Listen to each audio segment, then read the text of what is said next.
छात्रः नमो नमः। अद्य वयं संस्कृत विषयान्तर्गतः कक्षा पंचम तृतीय पाठ है वस्तु प्रदर्शनीम् इति पठिष्यामः। वस्तु प्रदर्शनी। छात्रों, आप मेले में गए हैं ना? मेले में क्या क्या होता है और कैसे होता है इसकी जानकारी देने के लिए इस पाठ को बनाया गया है वस्तु प्रदर्शनी के नाम से। तो शुरू करते हैं। वस्तु प्रदर्शनी, वस्तु की प्रदर्शनी। इस पाठ में पुत्र और पिता का वार्तालाप है। उसके माध्यम से हमें समझा गया कि प्रदर्शनी या मेले में क्या क्या वस्तुएं होती हैं और क्यों होती हैं। शुरू करें। पुत्र कहता है कि तात एतां वस्तु प्रदर्शनीं किमर्थम आयोजितवन्तः। पिताजी, यह वस्तु प्रदर्शनी किस लिए आयोजित की जाती है? पिता, वस्तूनां प्रचारं कर्तुं, वस्तुओं के प्रचार करने के लिए। वस्तूनां उत्पादकः वस्तूनि विक्रेतुं प्रदर्शितुं च अत्र गच्छन्ति। वस्तुओं के उत्पादन करने वाले वस्तुओं को बेचने और दिखाने के लिए यहाँ आते हैं। जनः वस्तूनि क्रेतुम् आगच्छन्ति ननु। कहता है कि पिताजी, लोग वस्तुएं खरीदने आते हैं क्या? पिताजी, हाँ, हाँ। केचन क्रेतुम पुनः केचन दृष्टुमस्ति। कुछ लोग खरीदने आते हैं और कुछ लोग देखने आते हैं। पुत्र, बहि क्रीडा साधनानि किमर्थं सन्ति। बाहर खेलने के साधन किस लिए हैं? पिता, जनानां आकर्षणं कर्तुं, लोगों का आकर्षण करने के लिए, लोगों को लुभाने के लिए। अत्र द्रष्टुम् आगताः केचन पातुमिच्छन्ति केचन खादितुमिच्छन्ति। यहाँ देखने आए कुछ लोग पीना चाहते हैं, कुछ लोग खाना चाहते हैं। अतः फल रस शक्टानि अल्पः शक्टानि तत्र यत्र सन्ति। इसलिए फल जूस की ठेलियाँ, अल्पाहार की ठेलियाँ इधर उधर खड़ी होती हैं। पुत्र, पश्यतु केचन भिक्षुकाः अपि सन्ति। देखो, कुछ भिखारी भी यहाँ हैं। धनम याचितुम आगता ते। वे धन मांगने आए हैं कि क्या? वे धन मांगने आए हैं क्या?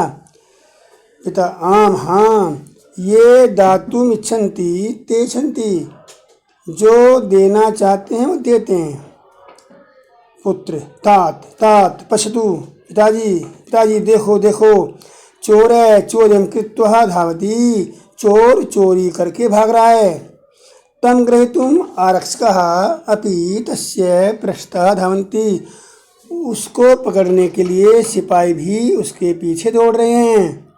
पिता, चोरितुम् आगता केचन चोराः अपि अत्र भवन्ति। चोरी करने आए कुछ चोर भी यहाँ होते हैं। अतः इसलिए जनान् रक्षितुं, लोगों की रक्षा करने के लिए अत्र आरक्षकाः अपि सन्ति। यहाँ सिपाही भी होते हैं। पुत्र, तात पिताजी, अहं तत्र क्रीडनकं क्रेतुमिच्छामि।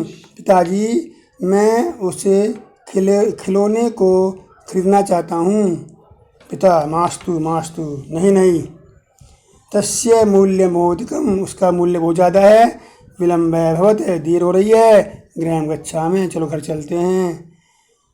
अब इसके बाद दिए हैं विशेष रूपाणी।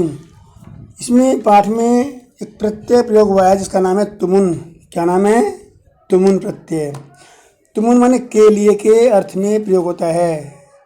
कोई काम करने के लिए, पढ़ने के लिए, जाने के लिए, सोने के लिए, खेलने के लिए आदि आदि।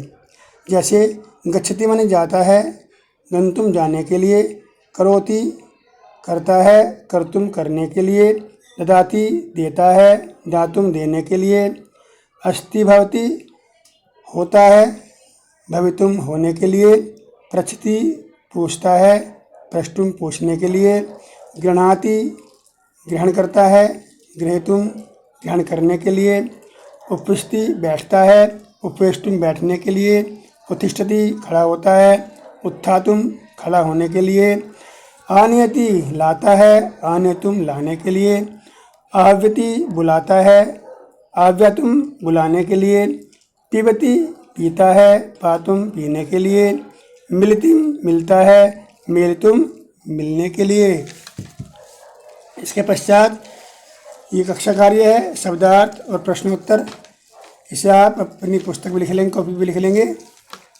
पहले शब्दार्थ, किमर्थम इसलिए, विक्रेतुम बेचने के लिए, प्रदर्शितुम दिखाने के लिए, क्रेतुम खरीदने के लिए, याचितुम मांगने के लिए, दातुम देने के लिए, गृहीतुम पकड़ने के लिए, ननु अवश्य है, सक्टम गाड़ी, यच्छन्ति देते हैं, पृष्ठतः पीछे से, तृप्तः संतुष्टः। इसमें विशेष बात यह है कि जो के लिए बताया मैंने आपको भी, के लिए के अर्थ में तुमुन प्रत्यय होता है प्रयोग, और जिसका जो है लास्ट में तुम बसता है। जैसे पठ तुम, पठ प्लस तुमुन पठितुम पढ़ने के लिए, दृष्टुमुन दृष्टुम देखने के लिए। इसके पश्चात ये प्रश्नोत्तराणी है। प्रश्न 1, प्रदर्शनी किमर्थम आयोजितवन्तः, प्रदर्शनी क्यों आयोजित की जाती है। वस्तूनां प्रचारं कर्तुं, वस्तुओं के प्रचार करने के लिए। वस्तूनां उत्पादका किमर्थम आगच्छति, वस्तुओं के उत्पादक किस लिए आते हैं। वस्तूनि विक्रेतुम प्रदर्शितुम च, वस्तुओं को बेचने के लिए और दिखाने के लिए। प्रश्न 3 है, जना किमर्थम आगच्छन्ति, लोग क्यों आते हैं। उत्तर है, वस्तुनि क्रेतुम द्रष्टुम च, वस्तुएं खरीदने के लिए और देखने के लिए आते हैं। प्रश्न 4 है, क्रीड़ा साधनानि किमर्थम सन्ति, खेलने के साधन किस लिए हैं। जनानाम आकर्षणं कर्तुम, लोगों को आकर्षण करने के लिए, लोगों को लुभाने के लिए। प्रश्न 5 है, फल रस सक्टानि किमर्थम सन्ति, फल और रसों की ठेलियाँ क्यों होती हैं। उत्तर है, केचन जना पातुम खादितुम चेच्छन्ति, कुछ लोग जो हैं पीना चाहते हैं और खाना चाहते हैं, तेषां कृते उनके लिए फल रस सक्टानि सन्ति, फल और रस की ठेलियाँ गाड़ियाँ हैं। प्रश्न 6 है, भिक्षुकेभ्यः केच्छन्ति, भिखारियों को कौन देते हैं। उत्तर है, ये दातुम इच्छन्ति ते इच्छन्ति, जो देना चाहते हैं वो देते हैं। आरक्षकाः किमर्थम सन्ति, सिपाही क्यों होते हैं। जनान् रक्षितुं, लोगों की रक्षा करने के लिए। पुत्र है, किम क्रेतुम इच्छति, पुत्र क्या खरीदना चाहता है। क्रीडनकम खिलौना। चोरतुम के आगतात्रे, चोरी करने के लिए कौन आए हैं। चोरः, चोर आए हैं। अब इसमें गृह कार्य दिया मैंने, तुमन प्रत्यय का प्रयोग करके नया शब्द बनाइए। वैसे मैंने इसको आपको अभ्यास कार्य में दिया हुआ है, उसमें देख कर लेंगे। जैसे गम तुम, गंतुम, क्रियतुम, करतुम आदि आदि। पाठ 2 है इसमें। प्रश्न नंबर 2 है, जो तृतीय पाठ है उस पाठ का 2 बार से शुद्ध उच्चारण में पढ़ना है, शुद्ध करके पढ़ना है। और प्रश्न नंबर 3 है, जो तृतीय पाठ का जो पिछले जो पूरा समस्त अभ्यास कार्य मैंने लिख दिया हाथ से, उसे आप अपनी कॉपी में उतार लेंगे। पीछे अभ्यास कार्य है, अपनी पुस्तक में देखेंगे। देखिए पहले इसमें से मैंने प्रश्नोत्तर करा दिए, शब्दार्थ करा दिए आपको।